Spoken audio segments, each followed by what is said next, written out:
En el mundo del boxeo, las peleas entre mexicanos son las peleas más espectaculares que pueden existir, sobre todo para el fan mexicano, porque son peleas dolorosas de ver pero llenas de adrenalina y de electricidad. Es una experiencia casi sadomasoquista cargada de éxtasis violento. Una pelea entre mexicanos es una guerra garantizada que habrá valido la pena el pago por evento o la entrada a la arena, y nuestra historia está cargada de estas dramáticas guerras. Es por eso que en esta ocasión traigo para tu deleite un top 8 de las mejores peleas entre boxeadores mexicanos. En el número 8 pusimos en este legendario top la pelea entre Carlos "El Caña" Zárate contra Alfonso Zamora, la quinta defensa del campeonato mundial peso gallo por parte de la WBC que ostentaba el legendario Carlos "El Caña" Zárate. Dos de los noqueadores más brutales se enfrentaron esa noche en el Forum en Inglewood, en los Estados Unidos. Alfonso Zamora llegaba como el retador invicto con un récord impresionante de 29 victorias y escucha bien, todas ellas por nocaut. El Caña Zárate por su parte llegaría con un récord de 44 peleas ganadas, 43 de ellas por nocaut. ¿Se imaginan? El Caña Zárate con una efectividad noqueadora de más del 98% contra Alfonso Zamora con una efectividad del 100%, un duelo entre dos de los mayores noqueadores de la historia. Y los que vieron este tiro en su tiempo se deleitaron con una chulada de pelea. El Caña Zárate noquearía a Alfonso Zamora y le quitaría su invicto ganándole en el cuarto round en una pelea corta pero muy intensa. Una pelea histórica para el boxeo nacional. Esa pelea al parecer le trajo mala suerte a Alfonso Zamora, ya que después de perder contra el Cañas no volvió a ser el mismo.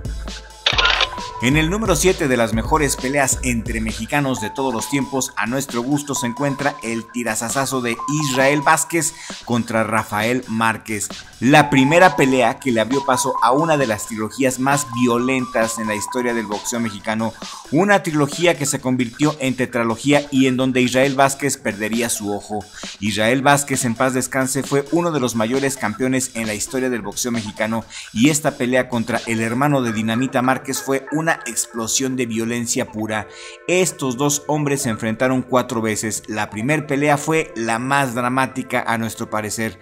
El magnífico Israel Vázquez estaría defendiendo su campeonato mundial WBC Super Gallo en el Home Depot Center en Carson, en los Estados Unidos, un 3 de marzo del 2007. Esta pelea pactada a 12 rounds duró solamente 7 dramáticos e intensos rounds. Israel Vázquez ya no pudo salir para el round 8 y le dijo a Freddie Roach, quien estaba en su esquina, que ya no podía más, que no podía respirar, tenía quebrado el tabique nasal.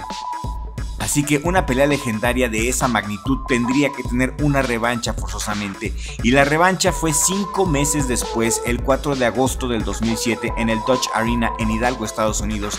Pelea por el campeonato mundial Super Gallo WBC, una guerra sangrienta y violenta que duró 6 rounds. Israel Vázquez recuperaría su campeonato por nocaut en el round 6 y esta pelea fue nominada a pelea del año, por eso no podíamos no ponerla en este top. Fue en esta guerra donde el magnífico casi pierde su ojo, lo tuvieron que operar de emergencia y después se volvieron a enfrentar por tercera ocasión el 1 de marzo del 2008 en el Home Depot Center. El magnífico Israel Vázquez ganaría esta pelea por decisión dividida en otra guerra sangrienta que se iría hasta la distancia. Descansa en paz, Israel Vázquez. En el número 6 de este dramático top tenemos el tirazo entre Rubén "El Púas" Olivares contra Chucho Castillo. 3 veces se enfrentaron también estos dos guerreros aztecas. En el primer encuentro contra Chucho Castillo, el 18 de abril de 1970, Rubén "El Púas" Olivares fue mandado a la lona en el tercer round, levantándose para terminar la pelea y llevársela a la distancia. 15 rounds de adrenalina, de golpes y contragolpes, de emoción y de drama. Al final los jueces decretarían la victoria en favor del Púas Olivares por decisión unánime. Era la quinta defensa del Púas y pudo defender su campeonato mundial de los pesos gallo exitosamente. La prensa en su tiempo nominó esta pelea como la pelea del año, por eso no solamente entra en este top, sino es un clásico en la historia del boxeo mexicano.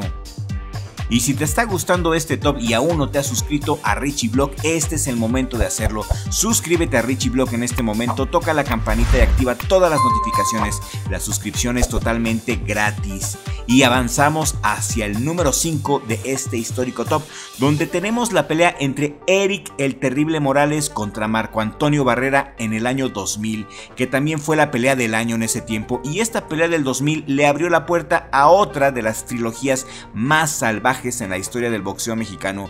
El 19 de febrero del año 2000, ambos boxeadores se vieron las caras en el Mandalay Bay Resort en Casino de Las Vegas y se jugaban los campeonatos WBC y WBO de los Super Gallo. La guerra se fue hasta los 12 rounds, donde hubo de todo: odio, faltas de respeto, encontronazos, rudezas y pura entrega de ambos gallos mexicanos. La trilogía entre Marco Antonio Barrera y Eric el Terrible Morales es sin duda alguna una de las rivalidades más icónicas del boxeo mexicano y del boxeo mundial. Ambos boxeadores en sus 3 peleas ofrecieron combates que combinaban técnica, corazón y espectáculo. El espectáculo es uno de los factores más importantes para este top. El espectáculo es bien importante para el respetable público y dejaron huella en el boxeo por su entrega y por su espectáculo. Cada enfrentamiento era esperado con gran expectativa por los fanáticos y por los expertos, y siempre terminó siendo mucho más que una simple pelea. Era un choque de estilos, un choque de generaciones y un choque de orgullo mexicano. Marco Antonio Barrera, conocido por su defensa impecable y su inteligencia táctica, se convirtió en el contrapunto perfecto del agresivo y explosivo estilo de su rival, mientras que el Terrible destacaba por su poder de knockout y por su resistencia. Marco Antonio Barrera supo contrarrestar con estrategia y precisión, y esta combinación explosiva dio lugar a 3 combates memorables que hoy forman parte de la historia del boxeo y que no solamente definieron sus carreras, sino que también elevaron el nivel del boxeo mexicano en el ámbito internacional. Todo el mundo estaba hablando de estas peleas. La primera pelea abrió las puertas del infierno, fue intensa y vibrante, con intercambios de golpes espectaculares que mantenían al público al borde de sus asientos. Finalmente, el Terrible se llevó la victoria por decisión unánime en la primera pelea, marcando así el primer capítulo de esta trilogía que prometía muchas más emociones. La segunda pelea, 2 años después, la ganaría Barrera por decisión unánime, y la última de la trilogía en el 2004 la ganaría también Marco Antonio Barrera por decisión mayoritaria. En el número 4 de este legendario y sangriento top tenemos el tirazo entre Rafael Herrera y Rodolfo Martínez, el segundo tiro en 1973, porque estos gallos mexicanos también se enfrentaron en 3 ocasiones, pero a mi gusto el mejor tiro fue el de 1973, donde Rodolfo Martínez cayó en 4 ocasiones en la lona, 2 veces en el round 4 y 2 veces en el round 11, mientras que Rafael Herrera cayó una vez en el round 8. Una de las peleas más dramáticas, inesperadas en toda la historia del boxeo mexicano. La pelea fue en el Monumental Plaza de Toros en Monterrey, y Rafael Herrera ganaría esa noche por nocaut técnico en una guerra pactada a 15 rounds que llegó hasta el round 12. Tremenda guerra entre mexicanos, y si estás de acuerdo que esta es una de las mejores peleas que México ha visto en toda la historia del boxeo mexicano, regálame un like en este momento.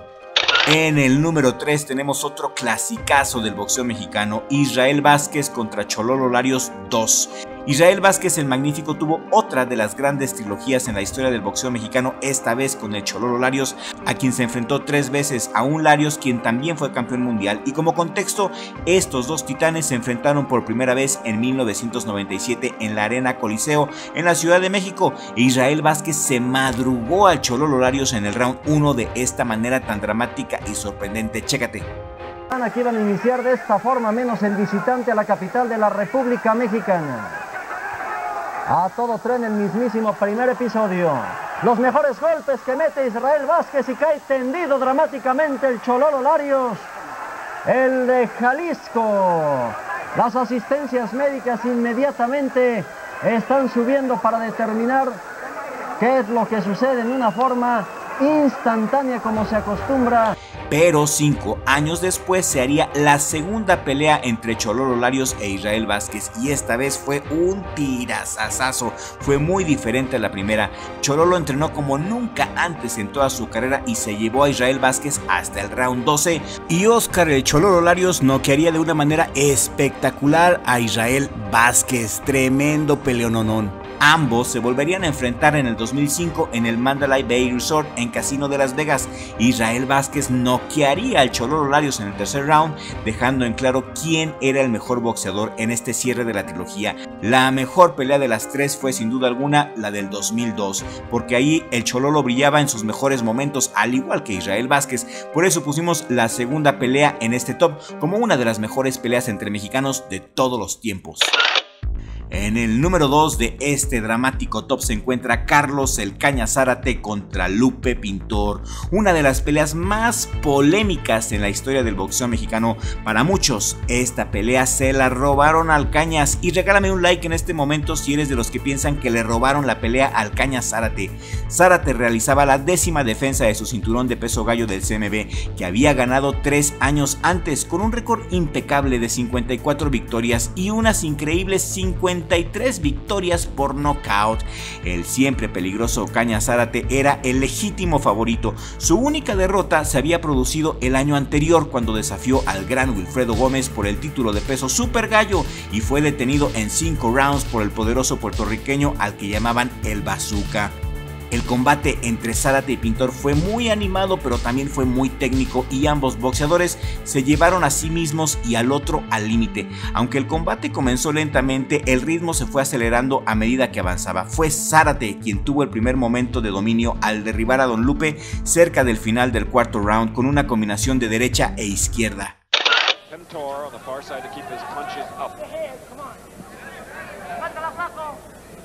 Less than 30 seconds left in the 4th round. And there he goes down. Right hand lead and a left hook. And we have exactly 15 seconds.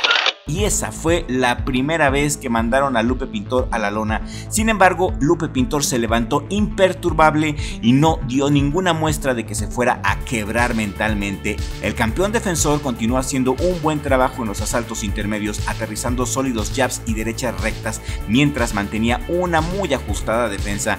Pintor también tuvo sus momentos. El mejor momento de Pintor fue en el round 10, cuando hizo tambalear a Zárate con un nítido gancho de izquierda, pero al final quedó claro que Zárate fue el que dio los golpes más contundentes y el que más dominó el combate.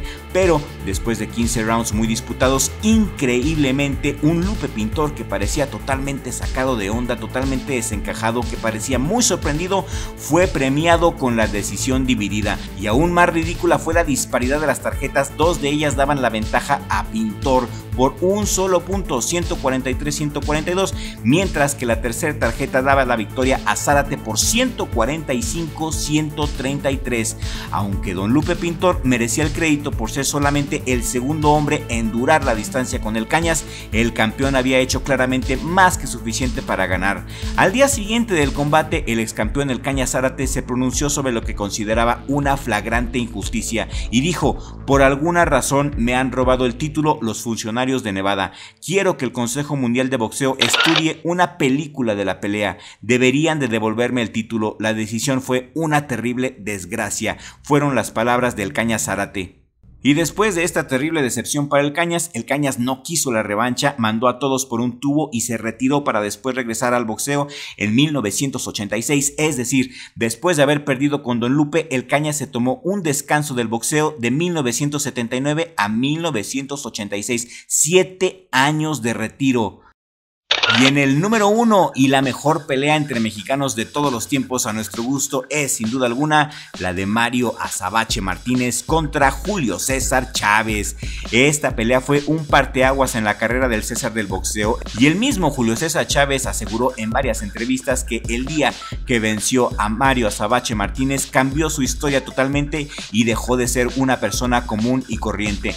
Con más de 4 años como profesional, Chávez se proclamó campeón mundial superpluma del CMB al derrotar por nocaut técnico en 8 rounds al Azabache, quien en ese momento llegaba como el gran favorito. Chávez llegaba con 43 peleas invicto, pero jamás había peleado con peleadores clasificados. Entonces, en ese tiempo, le dieron la oportunidad con el Azabache Martínez, quien era el número 1 del mundo en ese tiempo.